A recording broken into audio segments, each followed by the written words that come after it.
to get Welcome my. back. We to are get back my live pants. here. We are Truth Be Told, of course. We have Dean Ryan, Tony Sweet, Captain Ron for the Truth Be Told crew. And with us is Mike Bara, which we're very excited to have here with us. I appreciate his time. Yeah. Really, you guys. really good. Thank you. Still coming to you live from Conscious Life Expo. And we're really glad to have Mike here. It was really nice of you to come up and talk to us for a little bit. This is live, so I can curse and You can say anything you want. Oh, well, fuck. That's awesome. So this is the Conscious Life Expo. I ran into Mike in the lobby, and I thought you. I was so excited to see you. I saw you last night too in the bar. That's Yeah. usually where we meet.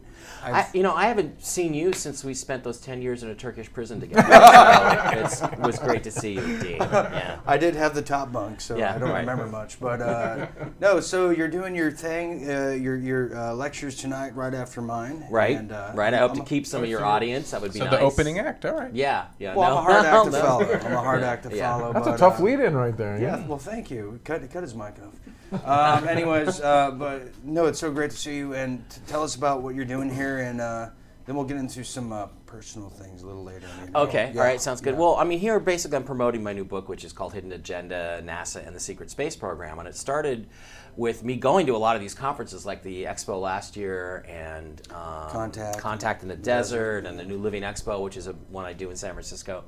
And there's all these people suddenly talking about the secret space program. You know, Laura Eisenhower's talking about it, and Corey Goode and David Wilcock, and you know, you and Sean. And the thing I noticed about all these people is they're all full of it. No, actually, no. And I'm just kidding. You guys really don't talk about it.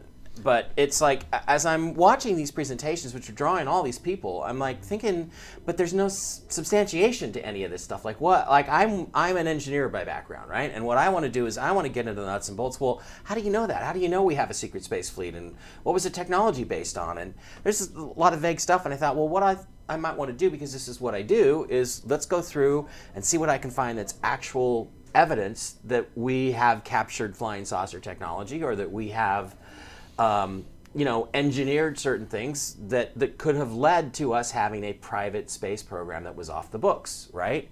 And so I started digging into it, and I found out that there was quite a bit of information, a lot of which wasn't being talked about by the leading secret space program people. And I thought, well, we got to get some of this information out. You know, there's a whole German connection to this that all connects back to an organization called NIMSA, which nobody is very mysterious, started in the 1800s in what was then Prussia. It wasn't even Germany yet, right? Wow. And took place in an area called Silesia, which is now, it's been Poland, Germany over the years. And you know, it ends up being that it was started by a bunch of wealthy industrialists and people who kind of looked at the old ancient texts, the Vimana stories and all that, and kind of looked at them through the eyes of a physicist rather than as a symbolic, angelic flying spacecraft or something. So they started looking at it differently, and these guys started this organization called NIMSA, and then it seems to be connected to a bunch of engineers, Prussians, who were sent out to Sonora, California, which was the middle of nowhere, about 140 miles east of Sacramento, way back in like 1840. And they spent 10 years out there. They claimed that they made a discovery of an anti-gravity gas, which they called NB gas, and then it all broke up. And then about 40 years later, there was all these airship sightings, and they're all what it appears to me. And they started in Sacramento. So basically, it's interesting because you see these Prussian guys. Obviously. These guys cross the ocean, come to New York, cross the country, go to the Western U.S., which was the perfect place to do any kind of development. It still is, because there's nobody living out here, right?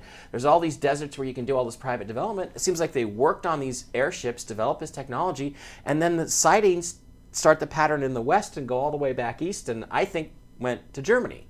And this ends up being the same place that, for instance, the Germans were developing the Nazi Bell and other really high-level technology in World War II. It seems to be connected with a lot of weird occult stuff that was happening in Germany in the 1920s and early 1930s, all that Raiders of the Lost Ark stuff.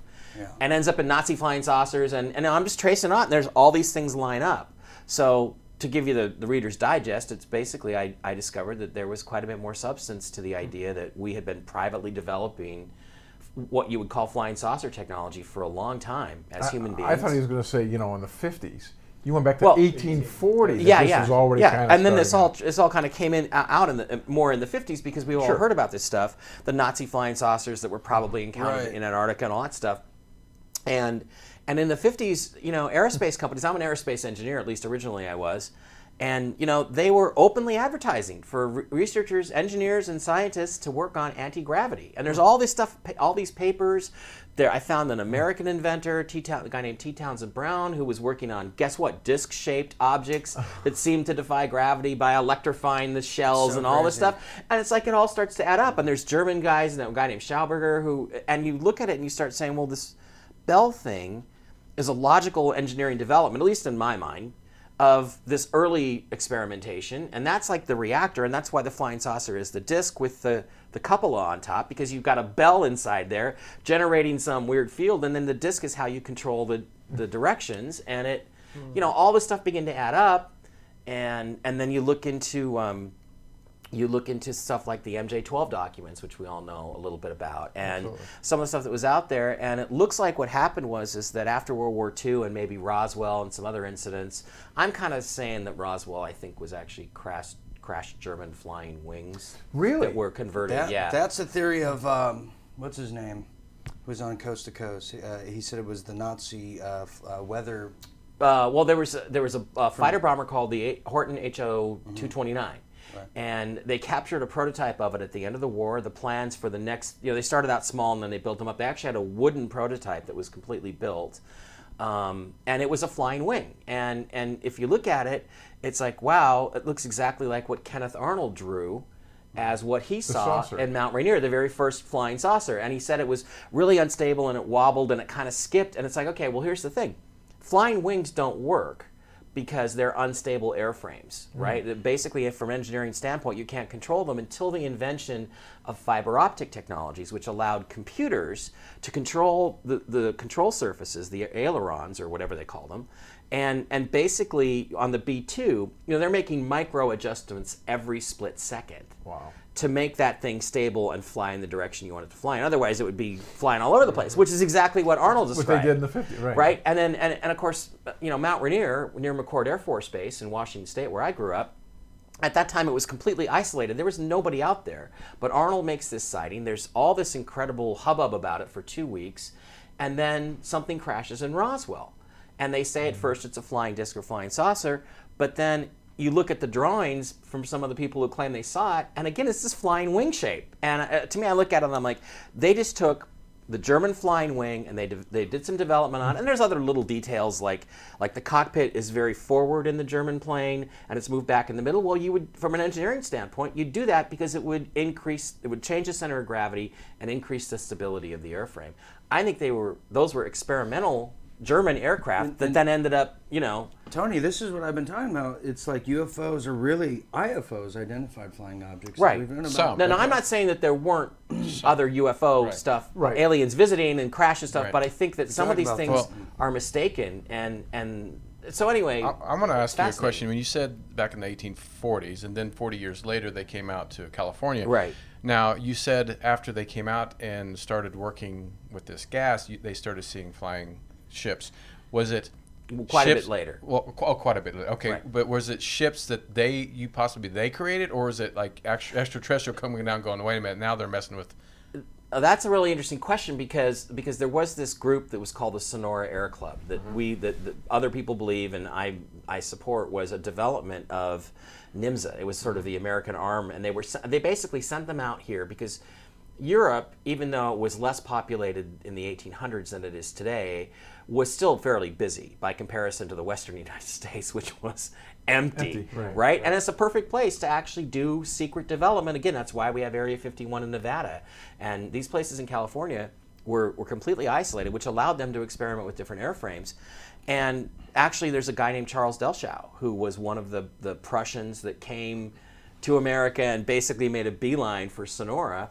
And he made all these watercolor prints of flying airships, right? And I'm looking at these, and I, as an engineer, I'm recognizing this is what we used to call production illustrations before we had 3D CAD systems. Not that I'm old enough to have remembered this, but before we had 3D CAD systems, they actually had artists draw every piece of the airplane and how it fit together. Like you'd have an illustration, isometric view of a wing slat being put together, and then you would show how that fit in.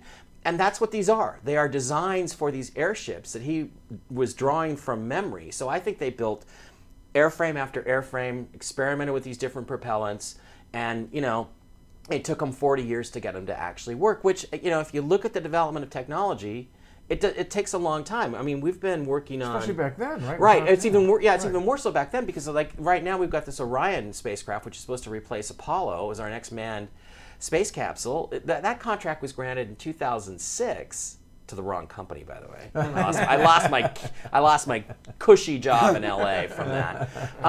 And it, you know, and it's like here we are now 10 years later and we haven't even flown the thing yet. So it takes 25, 30 years to really fully develop something even today. Back then, with technology so much more primitive, so it's like the timing to me works out, and it all makes sense to me from an engineering standpoint. And to get back to your question, there were multiple reports during the airship wave of the late 1890s that of people encountering otherworldly beings, including there's a famous crash in Aurora, Texas, which has got some really interesting stuff. So that's kind of... What about this MJ-12 you mentioned? Do you believe the MJ-12 documents are authentic? Well, this is really interesting, and I got into this in the book. This and Serpo.org, you guys are aware of Serpo.org, right? People say the MJ-12 documents are a hoax, all right? So let's say... Some people. A lot of people but let's say you're going to perpetuate a hoax. I come up with some hoax. I create some really cool fake documents that say something about, you know, the archons coming back and stealing our souls or something, right? Isn't the point of perpetuating a hoax to eventually tell people that you did it? I mean, the whole point of doing a hoax is you create the hoax and then you take credit for it to show everybody how clever you are and how you fooled all these smart people. And nobody has ever taken credit for MJ-12 or Serpo.org. You look at Serpo, there's literally hundreds of thousands of words on there with incredible detail and accuracy. And nobody's ever come out and said, "Oh, I made this all up. Aren't I clever? Why don't you hire me for Hollywood?" You know, so it doesn't. To me, these things they have to be real because otherwise somebody would say it was me. I faked it. And it makes sense that it would be real. Doesn't it seem like that's what you would do? I would get these 12 guys together. That's logical. Yeah. To me. Yeah, and there's stuff like there's a transcript in there that I quote from of President Reagan supposedly getting a briefing about aliens, and you know, it's like I'm reading it and I know it's pretty clear who some of the other people in the room are that were some of his cabinet members. And it's interesting because as I watch it, I'm like, wow, these people are speaking and responding, even though it doesn't name, you know, it doesn't say Michael Deaver, but I know this is, they're talking exactly like I remember them talking and their personalities are exactly the same. And that's a level of detail to go into. That level of detail is just, it's beyond what you would do to fake something. It must be a real transcript of something that really happened. Well, Mike, I want to change gears real quick because I know you got to get ready for your talk soon, but I follow you on social media and in real life too. But you are very outspoken. You follow each other. It's mutual following. But you're very outspoken and with Donald Trump, the whole election, and on this show, we were one of those top shows covering the WikiLeaks, covering the Hillary body doubles, you know, everything, the spirit cooking, the whole deal. You're in a business in a realm where you have to concentrate on aliens, and kind of the UFO crowd was kind of pushing for Hillary because she was kind of pandering to the UFO crowd. Yeah, people believe Podesta was going to put out the UFO document. I want to ask you, because you've been very outspokenly in support of Donald Trump, has that taken a toll, you know, kind of on things you do in the community? And well, you know, I don't know that it has yet. I haven't really experienced that. It's taken a toll on some friendships because people take this stuff so personally. Right. But so far professionally, no, it really hasn't. As far as I know, I haven't been uninvited to anything because of it. Maybe one thing, but I didn't want to do it anyway.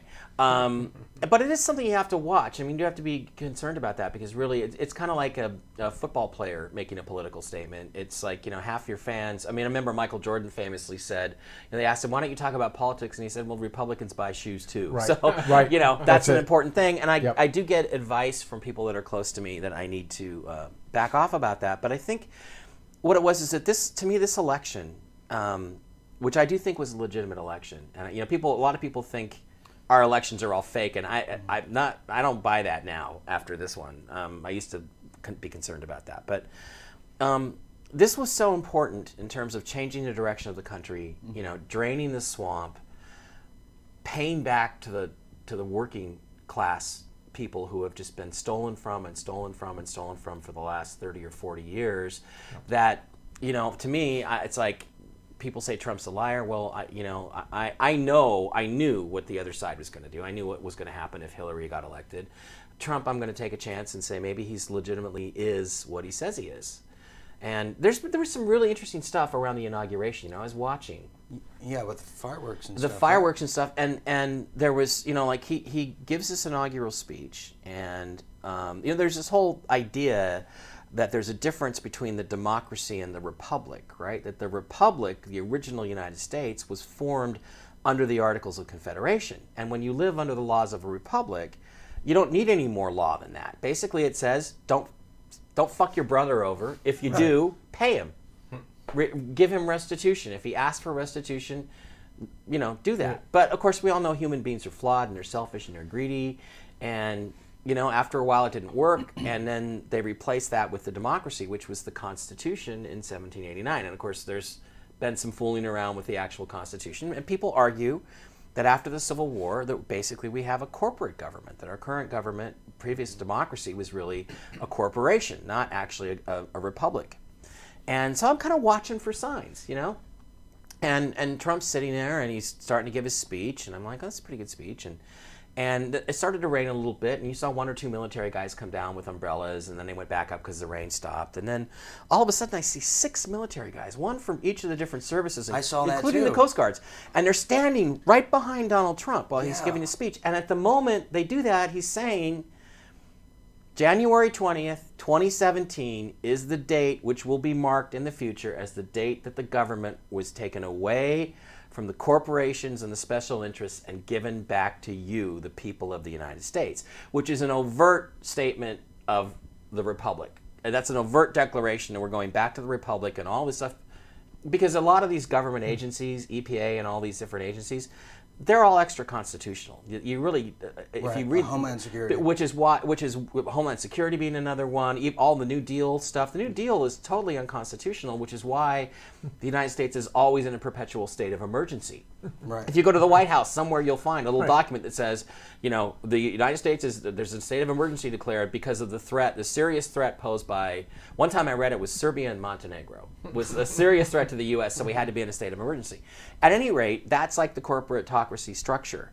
And I thought, well, he's saying, if I'm getting this, he's saying that we're going back to the Republic. And I've been hearing stuff like this out, you know, for the last 5 or 10 years. And then at the end of the inauguration, there was a parade, which he attended. It's mostly a military parade. He goes to the White House, sits out front in a stand, and they go to do this whole parade. At the end of the parade, these fireworks go off. And it says USR, not USA, USR. And I'm like, United States Republic. That's what was signaled. Now you go watch. You go to YouTube, type in USR, YouTube, go there. You can watch any news channel. And it's not a mistake. It's not a screw up in the fireworks. It's not an A. Do you know that, Tony? It's an I R. think that was intentional. It's an R. And I got a picture. loves I got a fireworks. picture. I'm surprised you didn't tell me. And so it's like I watched that and I was like, holy shit! I think something's really going down. And so I'm watching Trump from the perspective that I think he's the front man for people who want to shift the direction of our country back to what it was originally meant to be, which is that we all take responsibility for our own actions. We all, you know, behave in a good way towards each other, and to get rid of the corruption. And but do you think the people that he surrounded himself with, because the Republican Party's still there, it's his vice president, right, and the Speaker of the House, all this. Do you think the old saying is friends close, enemies closer? Enemies closer. I think there's a certain amount of truth to that. There's also, you know, there's other rumors that he's only going to be in charge for like 3 months, get things done, and then they're going to come up with some fake scandal and replace him with Paul Ryan, which I think was the Hillary camp's wet dream of how it was going to work. I'm not so sure that he's going to be pushed out that easily. But that's a possible thing that could happen. That's why he's really doing everything as quickly as he can. Right. I noticed that. Somebody works with But you know, I mean, I think what all this symbolism means is that he's got the support of the military. That there's not going to be a military coup, but the military is going to back the Republic, in the sense that we're going to have, you know, an honest government again that works of the people, by the people, and for the people, as opposed to for themselves. And so, you know, to me, it's like, as I look at this, I'm beginning to see more and more of this pattern happening, and I'm like, who are they holding back on? Who are they not approving? And the Attorney General, Sessions, was that took a long time, even though. But he did get approved. Yeah, he did ultimately. Yeah. But I mean, a lot of the stuff that was put up about him was phony. About the racism stuff. Yeah, there was very phony stuff. There's a lot of other people that had different, experiences with him, and he was known by the Senate, so it's not like there should have been any problem. He should have been the first guy through because he had all the qualifications. But he was held off, and now the Treasury Secretary, Mnuchin's not there yet, and they're still holding him back. So the other side is still resisting.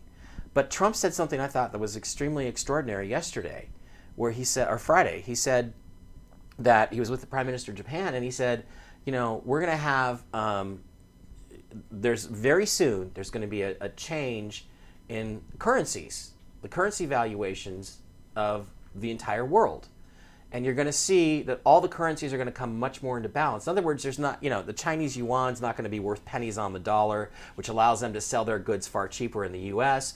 That's going to be brought to 1-to-1. And he's saying this, and I'm like, that's an extraordinary statement that seems very casual and that most people aren't paying attention to. But if that happens, the entire structure of the world financial system is going to be shock and awe, because the U.S. dollar is no longer going to be the world's reserve currency if that happens. It's going to be Bitcoin. Yeah. Well, it's going to be Bitcoin, or it's going to be the Chinese currency is going to maybe be for Asia. Maybe there'll be another European currency. The euro will go away. So, I mean, he continues to say things that to me are shocking in their implications if you really understand what he's talking about. And meanwhile, everybody else is still fighting about his, Muslim ban thing. That was 2 weeks ago, and while they're fighting that, he's off doing this, and he's rearranging the financial system. So I don't know. I remain optimistic that it will be a major change in how we approach our government and being governed, and that I think the idea is to have less governance over all of us, less control. More sovereignty.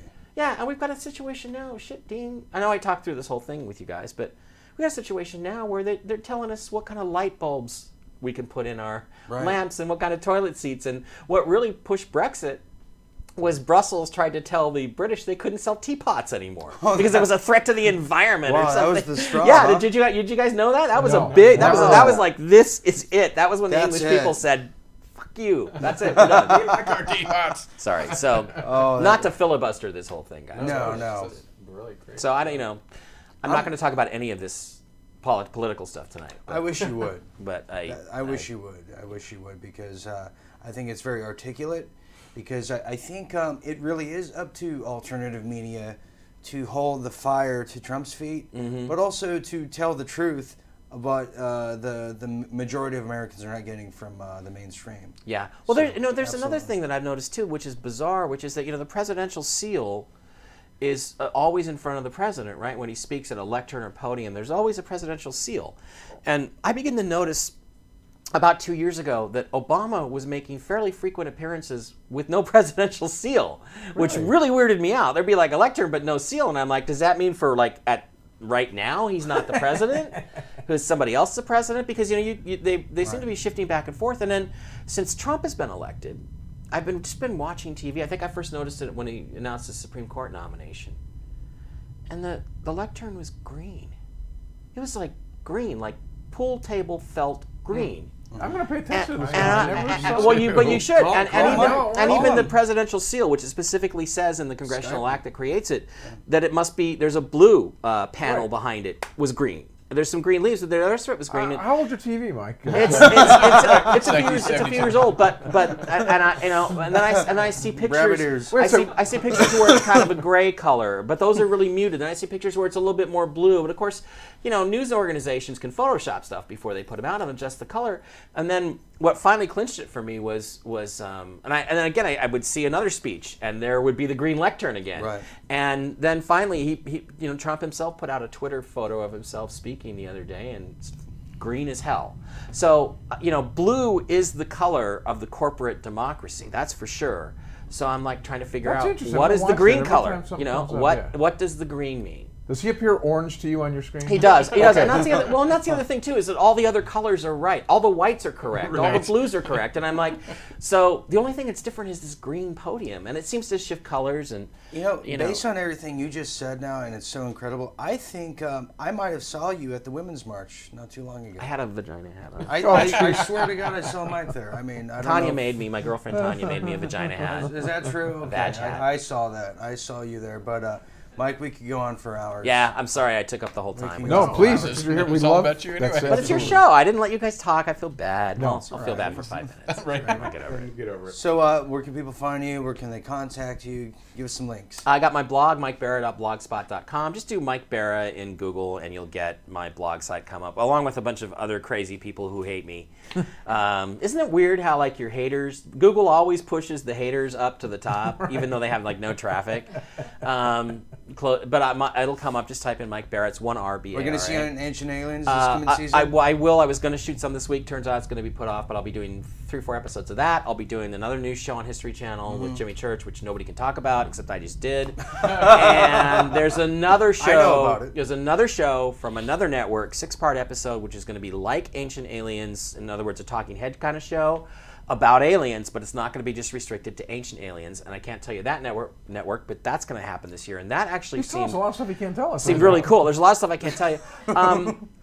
What's your social, Mike? I may or may not, write another book this year. I don't know yet. We hope so, because Mike Bara, 33 we need you on digging Twitter. this stuff up, Mike. Seriously. Okay. I mean, I appreciate that you, real quick, right before you came on, you pointed out how you actually find the source material, actually document it. You're not pulling these things out of your head and just making They're not coming from Mother Earth. Right? And that's because some people out there are. Some of the stuff's not as credible. And I'm not saying I don't speculate, but what I try to do is I try to go 1, 2, 4, and say I bet 3 is this, right. and a logical progression. And rather I appreciate than just, that. I think that adds credibility to it, and we appreciate that, and we want to keep you. Oh, and we all know if anybody talks to you about the Arcturans, you can't trust the Arcturans. They're notoriously unreliable. They drink a lot, and they don't show up when they're supposed to. Like the Ryans. Well, on that bombshell, on that note, we will leave you till next week. Definitely subscribe to this channel. Get this interview out. Thank you, Mike Bara, for joining us Mike. here on Truth Be Told. And for Tony Sweet, Captain Ron, I'm Dean Ryan signing out.